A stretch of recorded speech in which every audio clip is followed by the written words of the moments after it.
Então, estão surgindo novas habilidades e novos profissionais agora, e daqui a pouco a gente vai descobrir outras siglas, né? Que aí o cara vai ter que ser ainda mais ágil, vai ter que ter uma percepção maior, ele vai fazer uma coisa aqui, e essa coisa aqui ela ficou para trás e já começa outra coisa.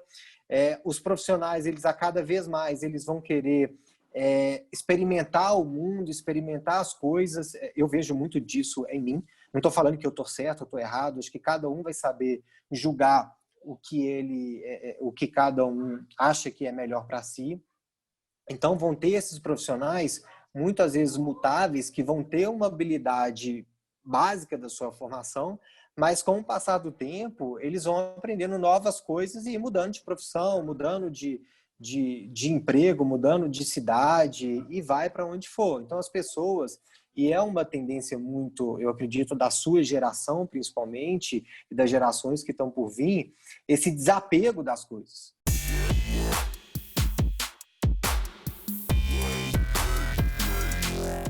Fala galera, eu sou o Felipe, nós somos a Merinherim e vai começar agora o último Mudar o Papo de 2020. A gente separou um papo super especial para que a gente possa fechar esse quadro que recebeu tanta gente legal durante esse ano, durante essa nossa produção de conteúdo em 2020. E a ideia é que a gente fale hoje um pouquinho de experiência. A gente está recebendo lista quando o assunto é experiência.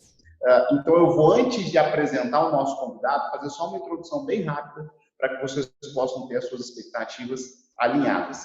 O que acontece? O Mudar o Papo é um quadro onde a gente convida pessoas do sul de Minas, que é a região onde a gente atua, e do Brasil como um todo, para que a gente possa conversar um pouquinho sobre referências e um pouquinho sobre diferenciação dentro de um mercado que está cada vez mais comoditizado. E dentro desse Mudar o Papo, especificamente falando, a gente vai falar de uma teoria que está me chamando muito a atenção. Assim, para quem acompanha um pouquinho mais o nosso trabalho, sabe que eu sou muito curioso, eu gosto sempre de estar pesquisando coisas para que a gente possa trazer isso para vocês. E eu vi uma palestra do Eco Moliterno nas últimas semanas. O Eco, ele é hoje head de criatividade da Accenture, que é uma das maiores consultorias do mundo. E dentro desse papo, dentro dessa palestra, ele trouxe um conceito que ele disse que a gente tem dois tipos de empresas, né? Quando a gente pega a iniciativa privada do mundo como um todo, a gente tem dois tipos de empresas. Empresas que vendem produto e empresas que vendem serviços. Para o Eco, a gente vai ter agora não mais empresas que vendem produtos, mas empresas que vendem experiências. E para o Eco, daqui para frente, a gente também não vai ter mais empresas que vendem serviços, mas empresas que vendem entretenimento. E essas duas coisas elas vão conversar. Em alguns momentos, empresas que vendem serviços vão vender experiência, em outros momentos, empresas que vendem produtos vão vender entretenimento. Então, como ele fez essa comparação, essa analogia, a ideia hoje é que a gente fale um pouquinho como é que nós, profissionais, como é que a nossa carreira pode ficar cada vez mais relevante, levando em consideração que as pessoas vão pedir coisas diferentes das empresas atualmente. Como é que nós podemos ser os protagonistas dessa transformação? Feita essa introdução, é bom lembrar que, como vocês estão vendo esse vídeo no YouTube, não esqueçam de deixar o seu like, se inscreverem no canal, comentarem, enfim, compartilharem isso com todo mundo para a gente fazer essa comunidade crescer cada vez mais. Agora sim a gente pode entrar um pouquinho no que o nosso convidado vai fazer, ajudar a gente a construir essa visão de mundo que a gente está precisando construir aqui dentro da nossa comunidade. Então eu vou deixar ele se apresentar. A gente está recebendo o Eduardo Duffles, ou Duffles, ou ele vai explicar para a gente qual que é a pronúncia correta. E aí, Eduardo, eu vou te pedir para você fazer o seguinte: conta um pouquinho para a gente da sua carreira, conta um pouquinho para a gente do que você faz todos os dias. Mas aí, para completar o que você faz todos os dias, eu queria que você dissesse o seguinte, com uma pergunta que move todas as pessoas que nos acompanham. O que é propósito para o Eduardo? Então, a sua apresentação é dividida em duas partes aí. Primeiro, quem você é, e depois o que é propósito para o Eduardo. Legal, Felipe. Mais uma vez, obrigado pelo convite. Apesar, né, eu acho que você comentou no começo sobre levar, né, para o sul de Minas relevância e pessoas profissionais, empresas que são da região. E apesar que eu hoje não estou fisicamente em Varginha ou no sul de Minas, eu deixei um pouquinho, uma raiz aí, um pouquinho do meu pé aí na região. Eu morei em Varginha durante 5 anos, vivi o início do meu casamento em Varginha, meu filho nasceu em Varginha, por questões da vida acabei mudando, mas eu tenho um carinho imenso por Varginha e toda a região do sul de Minas, que eu cheguei a trabalhar juntamente com o Grupo Unis. Falando um pouquinho quem que é o Eduardo, aí eu vou te corrigir aqui, te peço desculpas, o nome correto, a pronúncia correta, Eduardo Dufles, né? Meu nome todo é Eduardo Dufles Reis. Eu sou publicitário de formação, é um curso que aí em Varginha tem também, e é um curso que tem tido tanta transformação, né? Tanta coisa acontecendo no meio da publicidade, as coisas vêm expandindo tanto. E essa profissão, eu deixei de exercer ela como publicitário mesmo em 2008, 2009, quando eu decidi sair de agência de publicidade e trabalhar como cliente. Mas, como eu falei, minha formação profissional, eu sou publicitário, eu formei em 2003, é isso mesmo, em 2003, trabalhei em agências em Belo Horizonte, principalmente, o início da minha carreira, DNA Propaganda, RC Comunicação, trabalhei na Ogilvy também, que foi para mim um marco poder trabalhar numa multinacional em agência de publicidade. E nessas idas e vindas, a agência de publicidade acabou, a Ogilvy, né, em Belo Horizonte, acabou fechando, e foi até uma situação muito engraçada, né? Porque não é fácil de acontecer. O diretor da agência, que é um professor hoje da ESPM, um cara super conceituado, foi diretor de marketing da Nissan, e ele era o nosso diretor da Ogilvy em Belo Horizonte. Ele falou assim: olha, pessoal, tá todo mundo demitido, inclusive eu. A gente tinha perdido a concorrência da Telemix celular na época. Acho que várias pessoas que vão ver esse vídeo, que estão vendo esse vídeo, nem vão saber o que é Telemix celular, mas era a antiga Vivo, e a gente tinha mais um mês. E quando a gente recebeu essa notícia, veio uma coisa na minha cabeça, que era vender meu carro, vender algumas coisas que eu tinha, pegar esse dinheiro e investir na minha educação.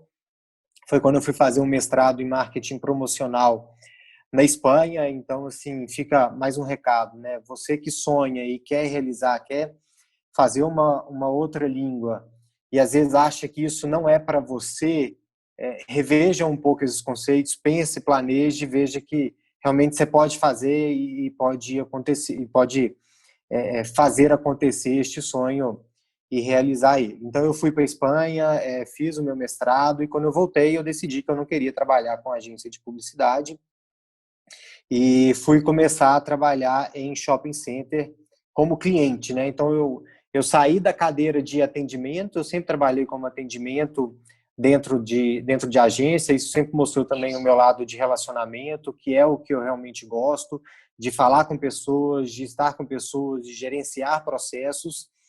E comecei a trabalhar no varejo, no shopping da Multiplan, no Diamond Mall. Quem conhece Belo Horizonte ou quem é de Belo Horizonte vai saber que shopping é esse, o Diamond Mall. Trabalhei no Diamond durante 5 anos, no departamento de marketing do shopping. Na época eu era coordenador de marketing. E eu tive a oportunidade de dar um passo à frente na minha carreira, de gerenciar um shopping, como eu sempre quis. Foi quando eu aceitei um desafio para me mudar para Juazeiro do Norte, no Ceará. Fica bem no sertão nordestino, o Juazeiro do Norte. E eu saí de um shopping onde eu fazia evento servindo champanhe, espumante nos corredores do shopping. E meu primeiro dia de Juazeiro do Norte no shopping, eu estava fazendo evento de carro tunado. Então, assim, eu saí do 880 de um dia para o outro. E, assim, isso foi extremamente relevante, porque quando você vai para um shopping de interior, né, quando você muda de segmento, muda de perfil de shopping, isso aí a gente pode aplicar para qualquer segmento também. A gente aprende muito, a gente começa a viver novas experiências.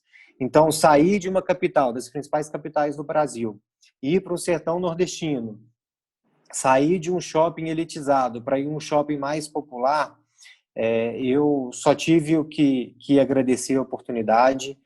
Foi um aprendizado enorme que eu tive. Isso evoluiu muito a minha carreira. Eu fiquei na Tenco durante 5 anos e eu tive a oportunidade de voltar para o Sudeste quando eu fui transferido para Varginha. Foi quando eu realmente conhecia o sul de Minas, eu não conhecia Varginha, e eu tinha sido transferido para fazer a inauguração do greenfield da companhia. Greenfield, para quem não conhece a expressão, é quando se inicia um shopping do zero, um planejamento, um projeto do zero desde a construção. Fiquei 6 meses no shopping quando me apareceu uma grande oportunidade que eu não tinha ideia o quão enriquecedora seria, que foi trabalhar com educação. Eu saí de uma gerência de marketing de um shopping para ser gerente de marketing, depois a gente acabou mudando de função, e fui ser diretor de marketing e relacionamento do Grupo Unis.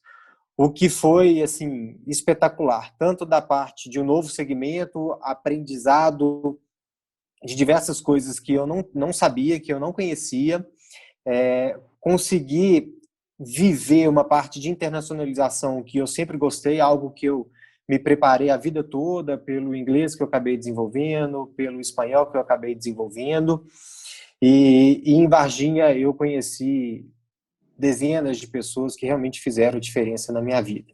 Então eu contei aqui várias coisas, e o principal que eu quero contar para vocês é que, dentre todo esse processo meu de profissional, eu tive a oportunidade que, para mim, né, e a gente começa a falar já dos temas, Felipe, para mim foi a maior experiência que eu tive na vida. Eu fui trabalhar na Disney primeiramente em 2003, quando eu fui fazer um programa universitário. Então, universitários, né, assim que voltarem, as coisas voltarem ao normal, se atenta a isso, porque a Disney tem programas universitários que você pode ir lá, ficar 2, 3 meses, trabalhar durante um período e voltar. É uma baita experiência, a gente é pago para isso. E eu fiz essa primeira experiência. Inicialmente foi bastante frustrante, porque eu queria trabalhar num parque, como eu sempre sonhava, e acabei trabalhando num hotel da Disney, que era o maior hotel, que é o maior hotel do complexo Disney, com mais de 4.000 leitos. E quando eu chegava para trabalhar, quando dava aí 90% de ocupação, era um dia tranquilo. E eu fiz, graças a Deus, eu fiz um trabalho muito bacana lá, me dediquei muito, trabalhei em diversas áreas, porque eu busquei fazer isso. E logo depois que eu formei, eu tive uma outra oportunidade de voltar para a Disney. Era um pouco mais difícil, porque eram 7 vagas para cerca aí de 3, 4 mil pessoas concorrendo, que era para ser Disney Guest Relations. E Disney Guest Relations é como se fossem relações públicas da Disney dentro do parque. Então é uma função que, além da gente precisar ter todo o conhecimento do complexo Disney e também da história, a gente era apto ali a resolver o problema das pessoas com certo discernimento, mas ali na hora. Não tinha aquela história, a pessoa está no parque, teve um problema, não, deixa aqui seu e-mail, deixa sua carta, que daqui a 5 dias, 3 dias úteis, a gente dá o retorno. Isso não existia lá. Então, a gente tinha que dar um retorno positivo ou negativo. E aí a gente fala também, né, que a gente precisava, isso é muito enraizado na Disney, precisava o máximo possível manter a experiência do cliente o máximo que fosse possível, né? Tinha vezes que não tinha como, a gente precisava dar não, mas explicava a razão e o negócio seguia. E aí, voltando a falar de experiência, cara, quando eu trabalhei dessa segunda vez na Disney, eu tive experiências memoráveis, porque eu, além de ser guest list, eu era Disney VIP Tour Guide. Então, eu era guia VIP de executivos, de celebridades, de pessoas que tinham um poder aquisitivo altíssimo. Então, essa foi a maior experiência que eu tive na vida, indiscutivelmente. Aprendi muita coisa, conheci muitas pessoas, e a minha cabeça abriu muito depois daí. E depois, quando eu fui morar na Europa também, enfim, né, eu não tinha noção do quão grande e quão rico era o mundo, e numa época que a gente não tinha a internet tão ativa como hoje, a informação na palma da nossa mão. Então, eu realmente pude viver uma experiência que eu tinha corrido muito atrás para ir, e aprendi também o espanhol, que era um desejo que eu tinha. Felipe, resumi bastante, né, a minha trajetória profissional. Hoje, eu moro perto de Belo Horizonte, eu tenho uma empresa de entretenimento infantil, que graças a Deus está voltando agora em novembro, dezembro a operar, e eu também dou consultoria em varejo, numa das principais consultoras de varejo do Brasil. que chama Gouveia Ecosistema, mais especificamente no Gouveia Malls, com foco em shopping center. Cara, resumidamente, é essa minha trajetória profissional. E falar sobre propósito. Eu sempre gosto de comentar o seguinte: é muito fácil confundir missão, valores com propósito. Eu não estou aqui para dar aula, mas a dica que eu dou é: quando a gente for pensar no nosso propósito, seja como pessoa, seja como empresa também, a gente primeiro precisa olhar para dentro, né? Às vezes missão é muito o que a gente quer prestar de serviço ou ter um produto, o que a gente quer oferecer para o nosso público, os nossos clientes. Quando a gente fala de propósito, o porquê nós estamos aqui, né? O quão relevante a gente é para as pessoas. Eu gosto de falar também, né? O propósito, é muito legal a gente fazer um exercício e falar assim: qual é a relevância que a gente quer ter para essas pessoas? Né? Então, são palavras-chave que fazem a gente conseguir entender qual que é o nosso propósito de vida e da empresa também. Então, para a gente falar de propósito, é muito importante que a gente olhe para dentro e entenda que o propósito, ele perdura, ele é algo da empresa. Então, diferente de missão, a missão ela pode variar de acordo com o planejamento estratégico que a empresa for fazer e de acordo com o cenário que a gente está vivendo. Então, a gente podia ter uma missão até março desse ano, com toda essa movimentação que teve, pandemia, crise econômica, etc., a gente pode mudar a nossa missão de acordo com o planejamento que a gente tem para os próximos anos. O propósito, ele é mais, não é fixo, mas ele é algo mais forte, que está desde o início e que é aquilo que a gente propõe como empresa. Eu gosto até de citar o exemplo da Disney também. A Disney, se a gente procurar no site, né, se vocês procurarem, tiverem curiosidade no site, a Disney, ela tem uma missão, eu queria essa missão para você.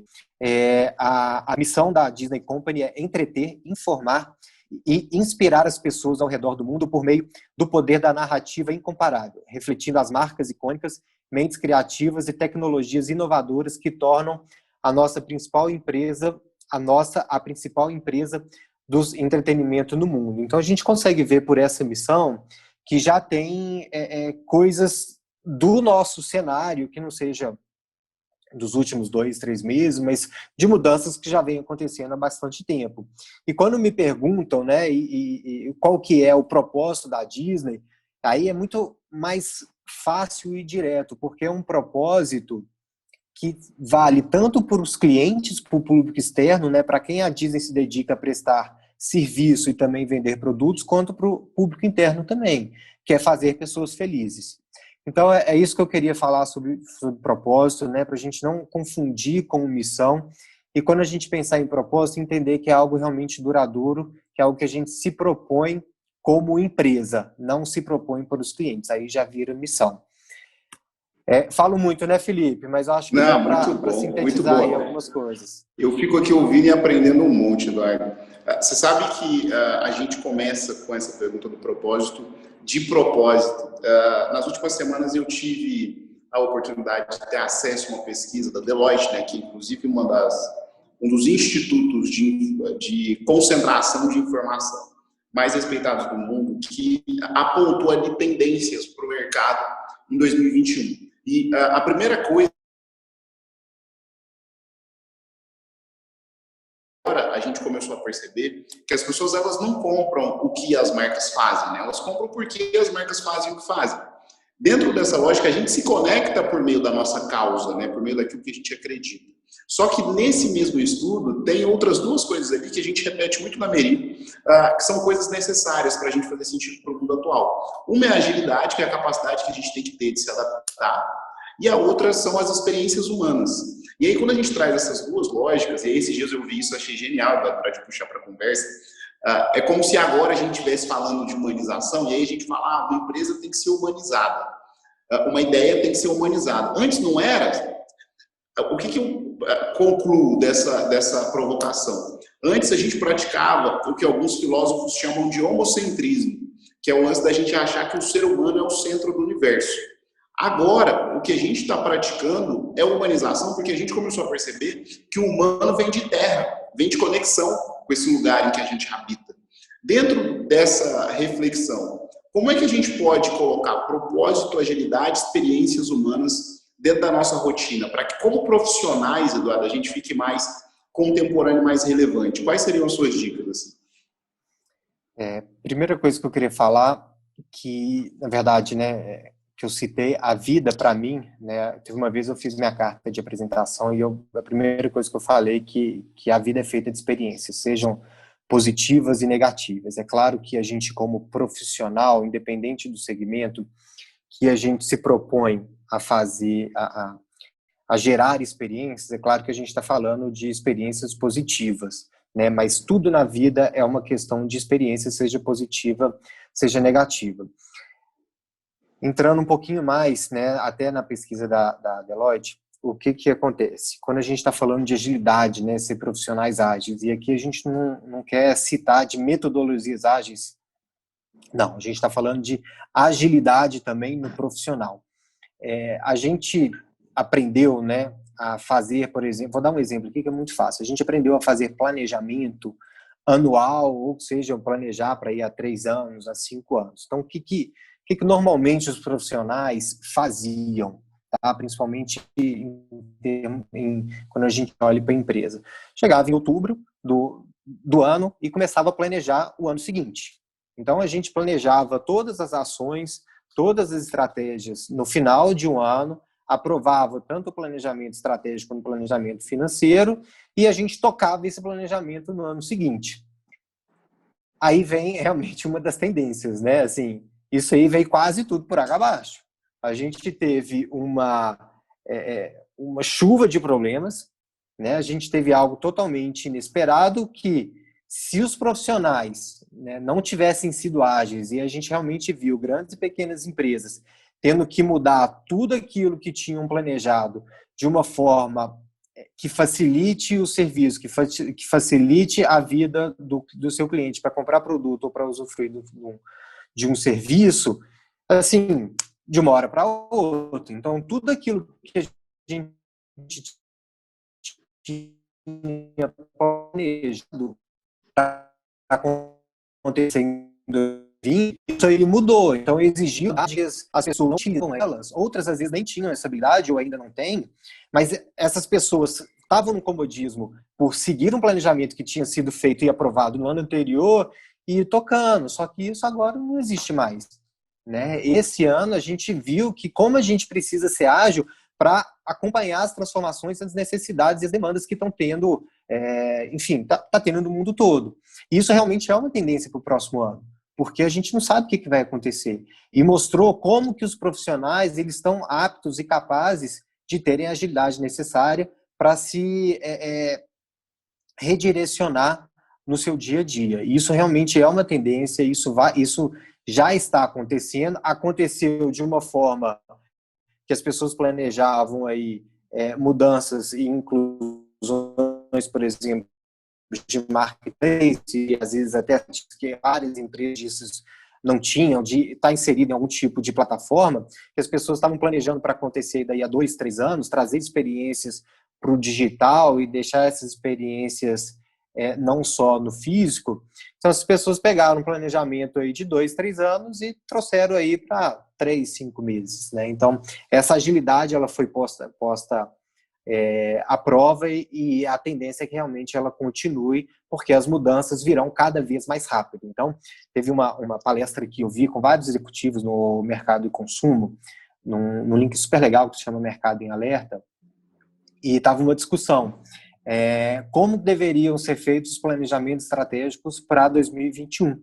Se eles deveriam ser feitos para os próximos 5 anos, se eles deveriam ser feitos para o ano inteiro, se ele teria que ser feito de 3 em 3 meses, de 6 em 6 meses.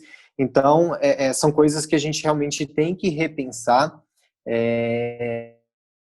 possa trabalhar de acordo com as mudanças que vão acontecer rapidamente. E a gente fala também de experiência.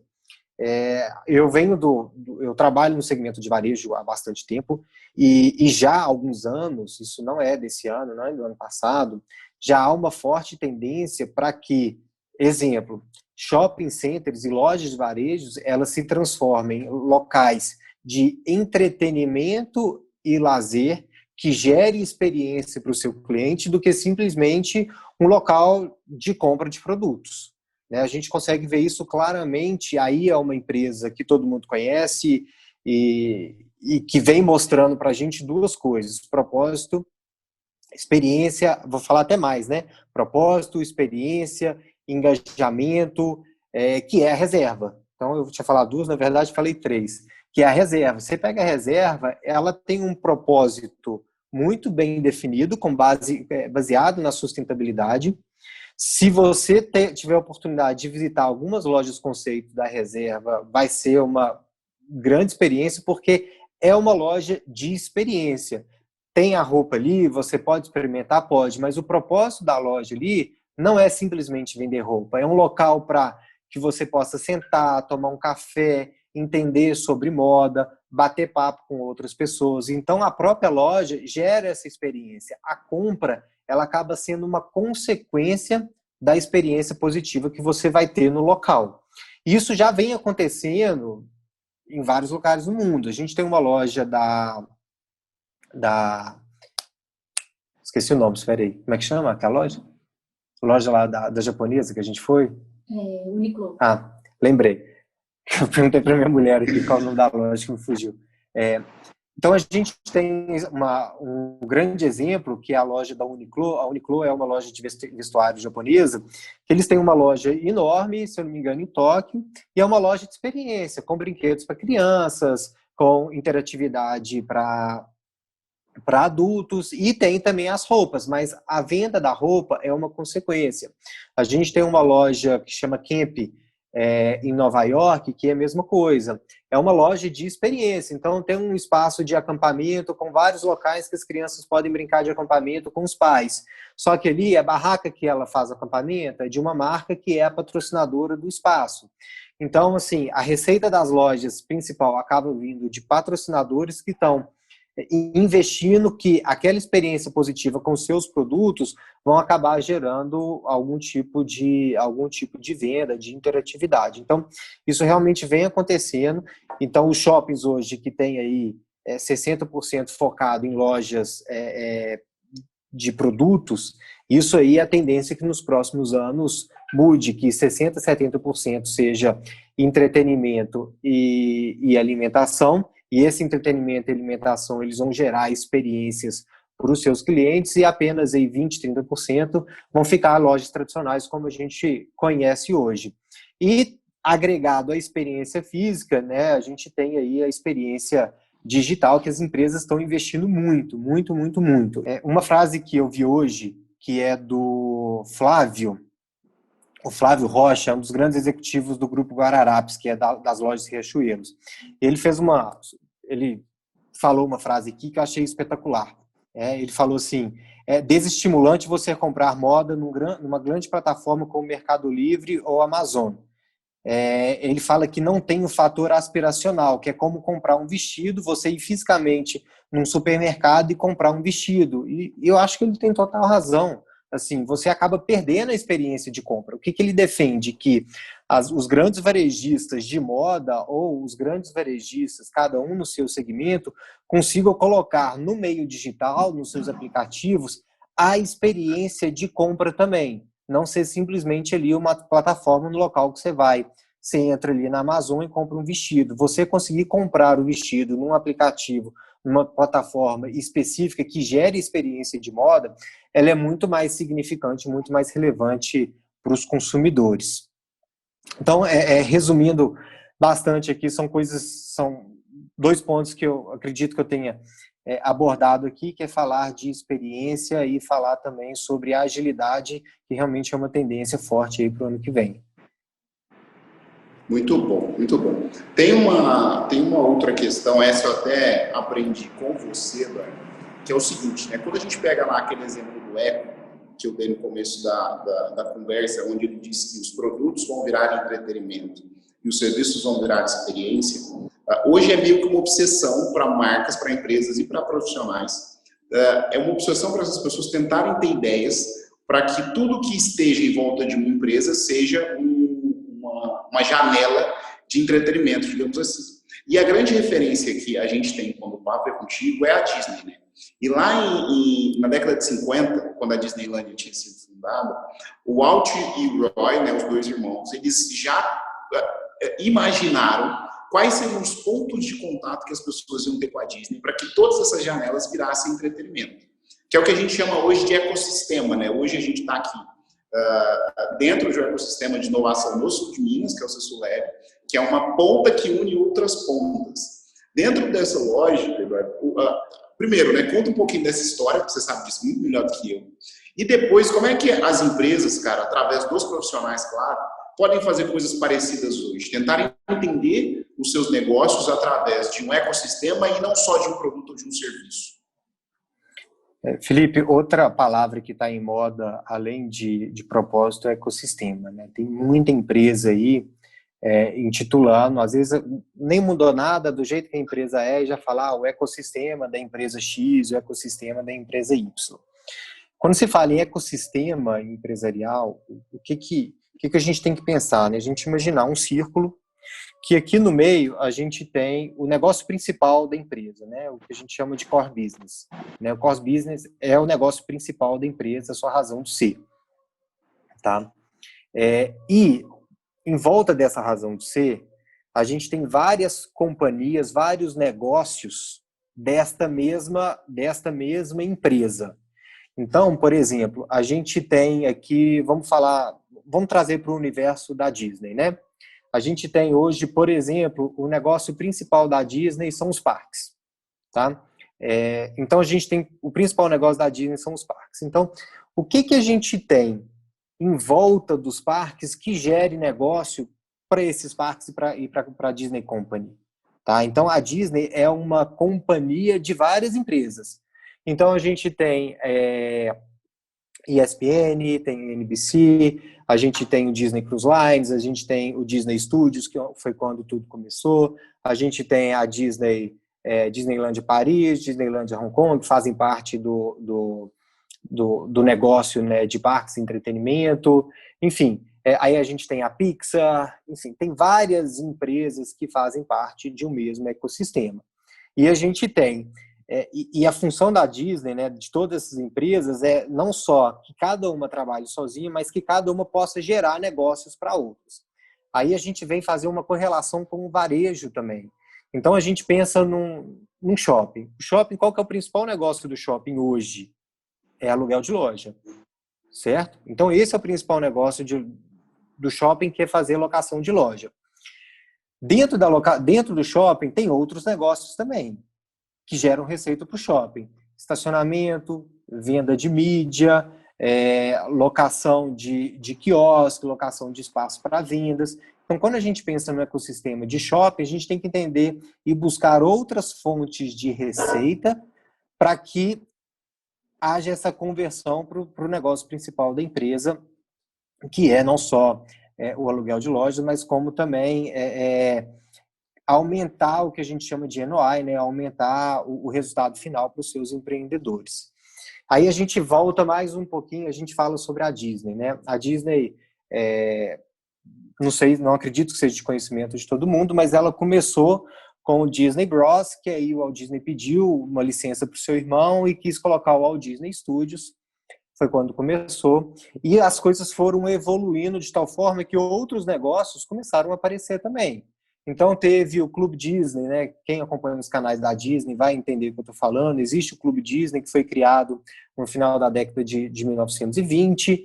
Logo depois veio a Disney, foi uma das pioneiras em licenciamento de marca, que o empresário quis colocar o Mickey estampado em vários produtos, então aí veio licenciamento. Depois a Disney começou a trabalhar com a parte de Technicolor, né, que era para colorir os seus desenhos, e foram surgindo outras empresas, outros negócios que convergiam para o Walt Disney Studio. A Disneylandia, na Califórnia, ela foi inaugurada em 1955 e existe uma imagem datada de 1957 que eles chamam de ecossistema de entretenimento da Disney, que foi o que você citou. E é muito legal que várias empresas, o que muitas empresas estão tentando fazer hoje, entendendo o seu ecossistema, você falou perfeitamente, né? O Walt Disney e o Roy Disney, eles conseguiram imaginar esse ecossistema que todos os demais produtos acabavam convergindo para o parque. Então, vai ter lançamento de filme. Então, o lançamento de filme ele vai acabar fazendo uma conversão para atrações no parque. Vai ter o canal da Disney na TV. Isso acaba reforçando e trazendo receita para o principal negócio. Então, a Disney realmente ela começou a planejar e entender que todos os negócios da empresa eles andam juntos. Então, eles precisam fazer uma conversão de receita para um local só. E é que hoje a gente encontra nos parques de uma forma muito clara. Por exemplo, existe uma atração que foi inaugurada há bastante tempo no Hollywood Studios, que chama Torre do Terror. É uma atração extremamente tradicional e anos depois ela tem essa mesma atração na Disneylandia Paris e tinha essa atração também na Disneylandia, na verdade no California Adventure, que é o segundo parque na Califórnia. E há pouco tempo atrás, com o sucesso do Guardiões da Galáxia, o que eles fizeram? Eles tiraram o tema de Torre do Terror, que inclusive foi um filme na década de 90, e trouxeram o tema dos Guardiões da Galáxia para revestir essa atração. Então, o que a Disney faz? Houve um grande sucesso no parque, eles já estão preparados. Desculpa, houve um grande sucesso de bilheteria, então eles já têm tudo planejado para, caso haja necessidade, transformar uma atração no parque, que isso vai trazer mais bilheteria, mais fluxo, mais venda de merchandising, mais venda de alimentação. Já tem preparado toda uma estratégia para licenciamento de marca deste filme, e assim acontece com quase todos os outros filmes. Então, realmente, tudo é pensado para que algo possa gerar outros negócios e assim consiga elevar o faturamento e o resultado final da empresa. E a gente trazendo aqui para o Brasil, né, vamos tentar trazer para o mesmo segmento, a gente olha aqui, por exemplo, o Mundo Bita. Quem tem criança, principalmente aí de 1 a 3, 4 anos, vai saber o que eu estou falando. Assim, é uma explosão de conteúdo e, assim, vira mania entre as crianças. Então, o Mundo Bita, o que ele trabalha? Ele tem um negócio que são os vídeos no YouTube, que geram uma receita muito grande, mas eles têm também toda uma parte, uma estratégia de licenciamento de produtos, que já foi planificado antes do lançamento dos desenhos, tem licenciamentos também. Então, é importante a gente pensar como que, no lançamento de um produto e serviço, quais são as outras possibilidades que a gente tem também de expandir os negócios. Às vezes uma pessoa quer lançar um produto digital sobre um assunto, ela pode entender que outros produtos digitais podem ser tendo o mesmo tema, o mesmo segmento, mas abordando outro público, outra necessidade. Então, assim, não só pensar numa coisa, pensar como a gente pode expandir os nossos negócios. Muito bom, muito bom. Você contou aí, Eduardo, algumas coisas que fizeram a gente entender, se a gente fosse fazer uma análise retrospectiva, que você é um profissional muito, muito multidisciplinar e redundante, que você é um profissional multidisciplinar, assim. Você é capaz de fazer várias coisas e a sua carreira foi demonstrando isso ao longo da sua trajetória. E uma das coisas que a gente fala muito, cara, qual você acompanha a gente, é que a gente não vai ter uma carreira linear, mas onde a gente, tipo assim, vai ter uma profissão só e vai curtir a nossa vida lá no final, assim. E esse é um dos sintomas de que a gente está passando por uma transformação. Alguns teóricos chamam isso de transformação digital, né? Esses dias eu ouvi um termo que eu gostei muito, que é a pós-modernidade gasosa. Mas para sair da teoria e vir para a prática, cara, a gente sempre diz que daqui a um tempo a gente vai fazer um monte de coisa ao mesmo tempo, né? A gente não vai ter mais tradicional. Você concorda com isso? Como é que você vê isso hoje sendo aplicado na vida de profissionais que estão envolvidos nessas empresas e nessas necessidades do mundo atual? Felipe, eu acho que as coisas estão mudando, vão mudar ainda mais, mas eu acredito que ainda num espaço aí nos próximos 10, 15 anos, tem espaço para qualquer tipo de perfil, tá? Por mais que várias coisas estejam mudando, né? Aí, é só abrir um parênteses aqui, o que a gente defende muito, né? O que eu entendo por transformação digital. A transformação digital é trazer a solução de problemas tradicionais trazer soluções de problemas tradicionais por meio de ferramentas digitais. Tá? Eu acredito neste conceito e a gente na consultoria, na Gouveia, a gente fala muito isso. As profissões elas estão mudando. Né? Você é um comunicador assim como eu. Né? Então, assim, a gente tem a base da nossa formação ela é similar, por mais que eu seja um publicitário e você seja um jornalista. Mas a nossa base é a mesma. E hoje, profissionais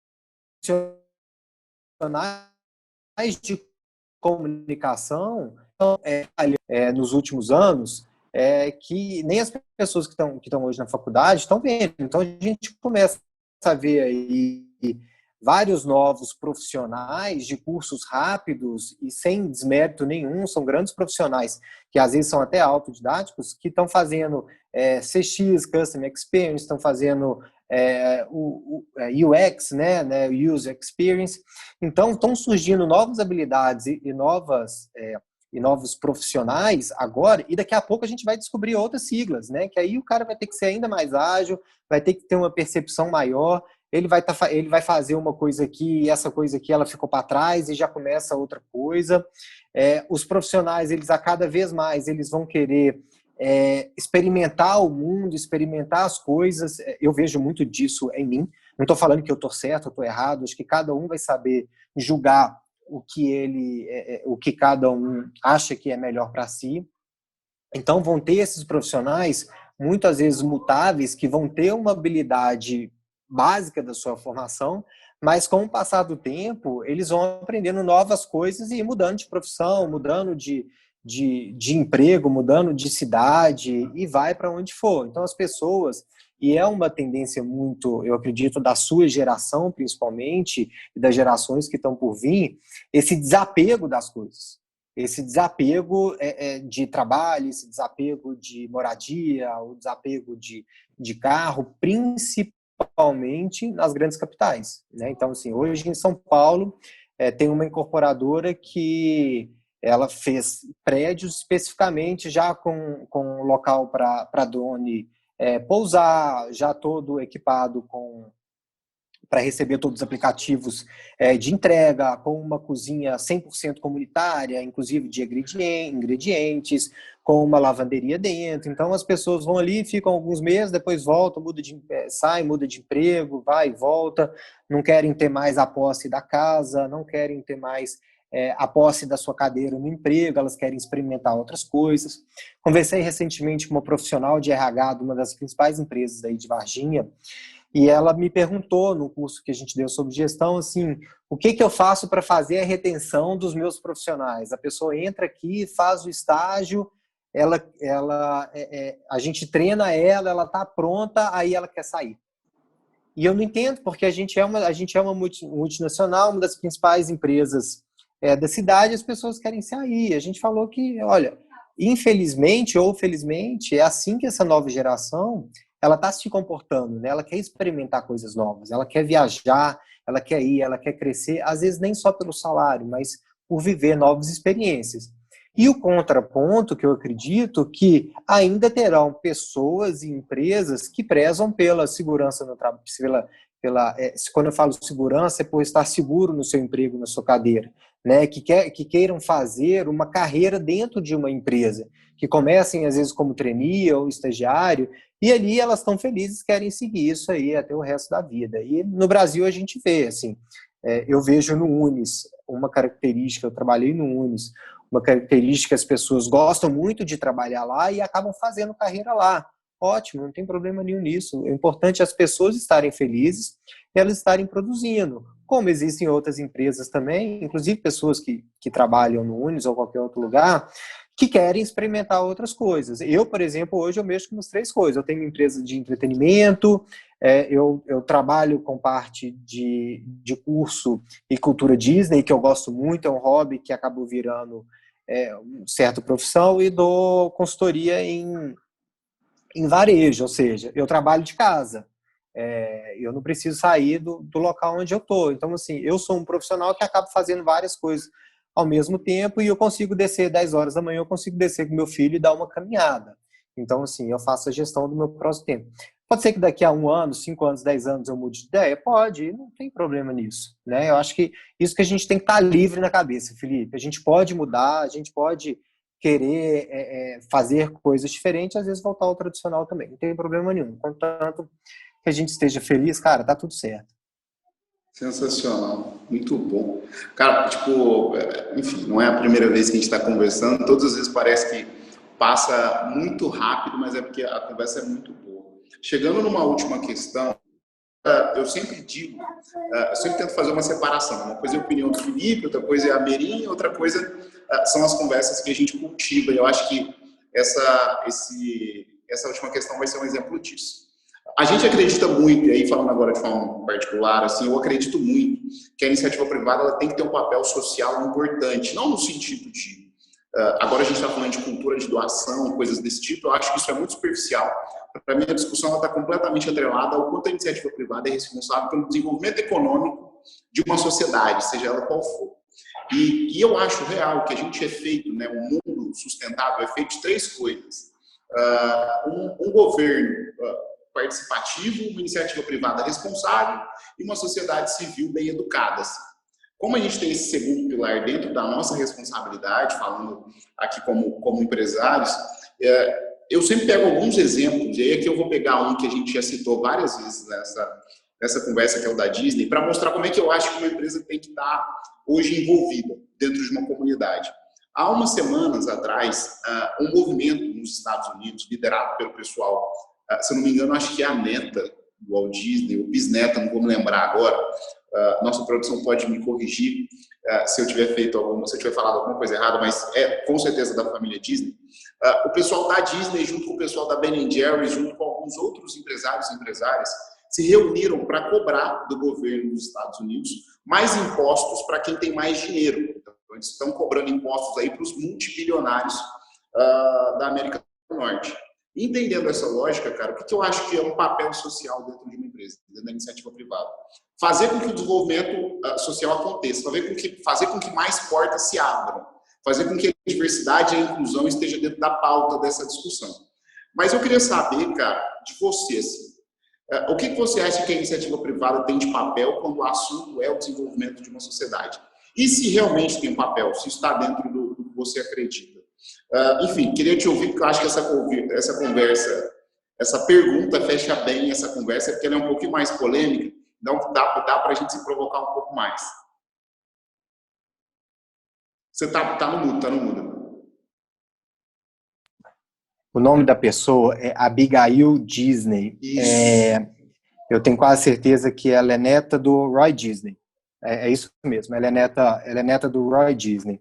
Cara, eu acho sensacional. Eu acho que as empresas, principalmente as grandes, que têm o poder e a capacidade financeira de contribuir para a sociedade, elas precisam fazer. Que seja pagando mais impostos, que sejam com ações sociais, ou que seja com o seu próprio propósito. Assim, as empresas realmente precisam fazer. É difícil, às vezes, obrigar essas empresas, porque, enfim, aí o buraco é mais embaixo, enfim, tem toda a questão política, mas é muito importante que isso venha da própria empresa, né? Então, acho que isso a minha opinião, eu concordo com a neta do Roy Disney, eu acho que as empresas que têm a capacidade para fazer isso, devem fazer. E isso ficou muito latente nessa pandemia, né? Que realmente empresas que tinham o poder, que tinham a barganha para trabalhar um lado social e ajudar a população, elas levantaram a bandeira e realmente fizeram. Se a gente pegar aí, todas as grandes empresas fizeram. Eu gosto de citar 2 exemplos da Heineken, né? E a Heineken e outras empresas também de bebidas, né? Elas fizeram isso, que pegaram o álcool que seria utilizado em cerveja e se juntaram com outras empresas e doaram para fazer álcool gel. Tá, gente, aqui o barulho é do meu neném, tá? Que deve estar aqui. Esse. Não liga não, viu, Felipe? Então, assim, acho que as empresas têm que fazer isso. Na pandemia, a gente viu várias empresas, né? Como eu dei o exemplo da Heineken, a Coca-Cola trabalhou de uma forma também exemplar. Agora, tem isso aí a gente viu na pandemia, né? Mas o que a gente vê fora da pandemia? Né? Porque na pandemia, eu acho que as empresas acabaram fazendo não mais do que socialmente a sua obrigação, né? Juridicamente eles não tinham obrigação, mas socialmente fizeram e realmente contribuíram, até porque diversos segmentos aí, alimentícios, que foram as principais empresas, na verdade, elas não tiveram muito problema na pandemia, né? Isso realmente acabou, várias delas, supermercadistas, acabaram se dando até melhor na pandemia. Aí a gente pega outro exemplo da Heineken, que na década de 60, o dono da Heineken foi numa viagem na África e viu sendo construído casas de vidro, casas com blocos de vidro. Então, quando ele voltou para a Holanda, o que ele fez? Ele produziu uma série de cervejas em um formato que a garrafa ela poderia ser reutilizada para construção civil.